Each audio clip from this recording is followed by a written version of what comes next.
put it on YouTube. Oh, YouTube. No. I've been on YouTube. These things really do work. Only now does he find that out. Just a table, just setting up so we can check everyone in, so we know who's here. Oh, okay. Trying to record the gathering for posterity and for getting a hold of people to formally sign the petition once we get it online. That's a different one. If you would like to, feel free. We'll film it. Sell it for money. Hi, I'm Steven Siegel. I'm the editor-in-chief of the Philadehlphia Weekly. Okay, and how did this whole project get started? You know, it came out of a brainstorming conversation. I think it was Kyle Cassidy, the photographer, who first thought out loud, you know, Asimov lived here during the war. How come Edgar Allan Poe's house is commemorated and Asimov's wasn't?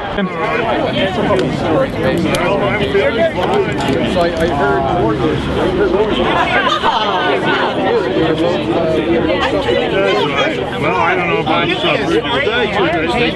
it seemed like a pretty comparable situation in that, you know, neither one of them were natives of the town, but, you know, Poe had come here and spent an incredibly prolific, fruitful literary period of years here. And when you look at Asimov's career, you know, obviously he was far more prolific for a far longer amount of time. You know, the man wrote 500 books over the course of his life.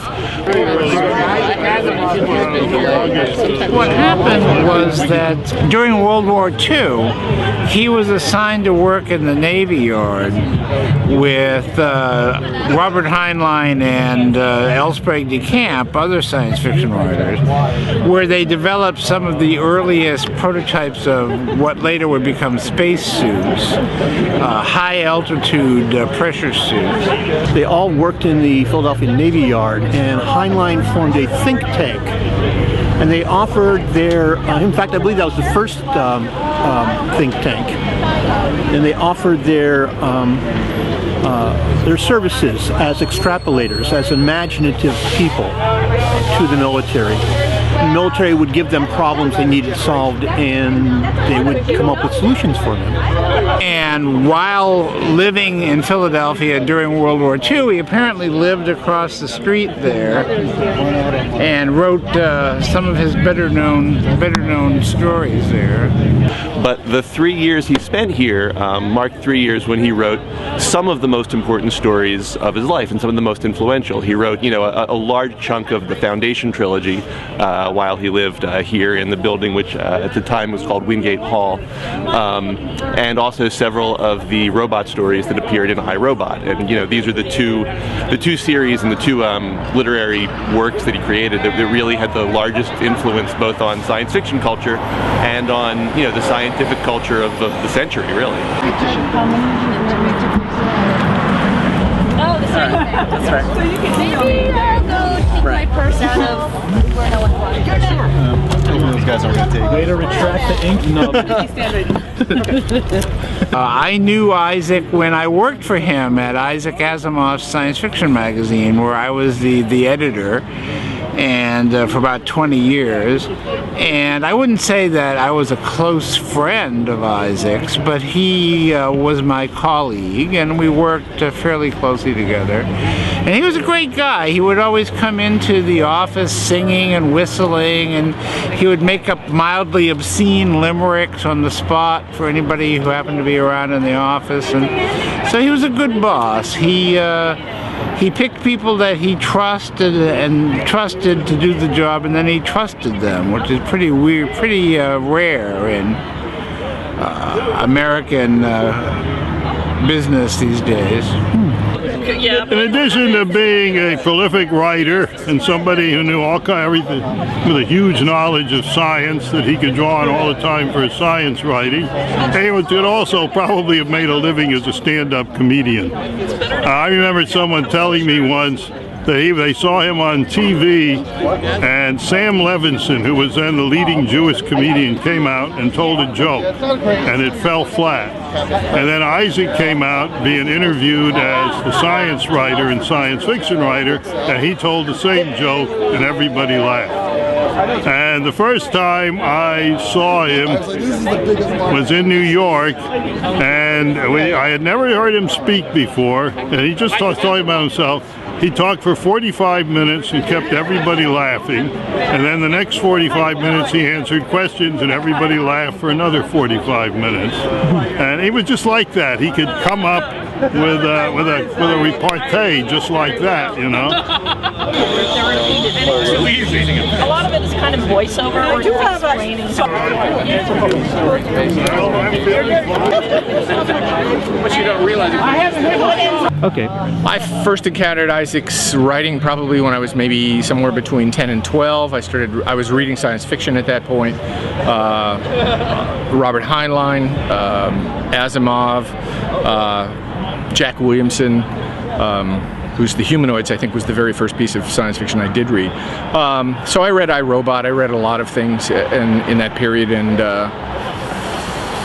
he was, so in some sense, he was very influential at the very beginning of my interest in science fiction and fantasy. And then found out later as I continued reading that he'd written way more stuff than I knew about, a lot of it nonfiction, a lot of it amazing nonfiction, things that like he had essentially an eidetic memory, that he remembered so much stuff, wrote some great, his guides to the Bible I think are absolutely brilliant pieces of nonfiction. So I kept investigating and finding out more and more stuff about Isaac and about his writing over time. I did not know that he was a science fiction writer when I was a little kid. I knew him as a writer of science books for kids and adults, and he helped open the window, the doorway to science for me, because the science teaching in my school was not that great. And that's how I knew who Isaac Asimov was. I was shocked when I ran into a store, Boys 5 and 10, in Wilmington, Delaware, and there was a book called Pebble in the Sky. And I thought, wow, another science book, like, you know, like astronomy, because I had, like, you know, all about the atom and the wonders of astronomy and chemistry by Isaac Asimov. I said, wow, this is going to be great. And it's like, it's a science fiction book. And I read it, and this is really good. So I started picking up everything that Isaac had written in science fiction. But initially, I knew him as a fact writer, as a science writer. And he rather liked someone to come to him and gone into science fiction, almost by accident, knowing that he was a science writer and a scientist first, and a science fiction, famous science fiction writer, not at all. He just sort of liked that story. You're probably going to want to be up toward the front row. So I will come this way and then back to the I'm not sure just where the front row is. Well, yeah, okay. All right, everybody. How should we take that? From like right here, this little clump of grass right there. We're milling in helpless panic. Patricia, stay right where you are. Someone should steady that before there's an embarrassing tragedy. Someone would touch it and you know they'd make it right? Hold on to it. How do you know it would be embarrassing?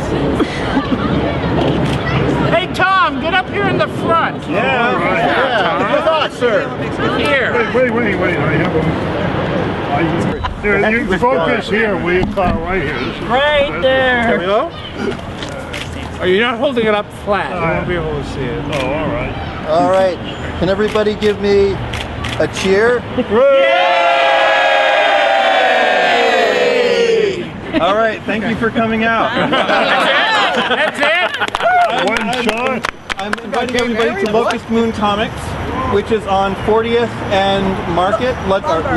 Ludlow. 40th and Ludlow. Next to Market Street. And they are having an Asimov-themed schmoozing session. All of their science fiction books are 20% off as long as any of us are still there. And I believe they are showing iRobot. Oh my God. Classic. David, cake. What was it about his writing that really appealed to you?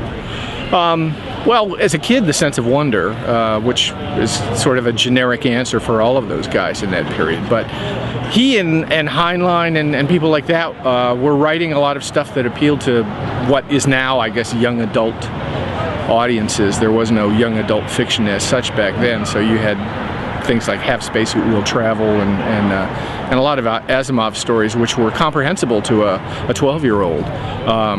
I don't want to say he wrote them at that level, but you know, I could read that fiction at 12 years of age and understand what was going on and get excited about it. And, You know, with the robot stories, inventing the very idea of robotics as a field of study, a field of science all its own. Asimov was the first to ever use the word robotics. And also the idea in the Foundation stories of a science called psychohistory, which is basically the mathematical modeling of the future, which, you know, especially ever since the most recent presidential election, has been on the tip of everybody's tongue. Well, it's that logical sense, really. They're puzzle stories mostly. And it turns out that people really like that approach. His writing was very, very, very simple and at its best, very clean. If you look at the Foundation trilogy, in fact, it contains some of his best writing and some of his worst writing. There's a scene there in the middle of it which nobody ever remembers because it wasn't very good. In the scene where people were gathering, the plotters were gathered around a table and they were all wearing masks. They were all wearing hoods, so you couldn't see who they were. And somebody stands up and says, "Gentlemen, the plan is fallen," and there's this hubbub, and he says, "But I know what to do," and they cut the next chapter. Terrible, terrible stuff. But he also has one chapter in which a refugee from a disaster, a political disaster, has landed on a hostile planet. He goes down a road, he finds a corpse from the rioting, goes through its pocket, steals the jacket, and from that point on, he's a name of somebody else, gets a job in a factory. He goes through this man's life for the next 2.5 years in 3 paragraphs. Beautiful piece of writing. He was, what, 24 when he wrote that? Very young. So, it was that clean, logical sense that he had. He could be very, very, very good. Well, I think the Foundation trilogy probably still remains his biggest influence in terms of work that he, you know, accomplished that still has some effect on people, that kids starting out wanting to know about the golden age of science fiction, that's what they're probably going to encounter. Although because of that movie, perhaps they're doing it through iRobot now, I don't really know. But I would think that the Foundation trilogy is the thing that's going to hold up longer than anything else of his, because it's so full of ideas. And, it's a beautiful work. So. Scouting out the long scarf. That's what I do. I don't know if I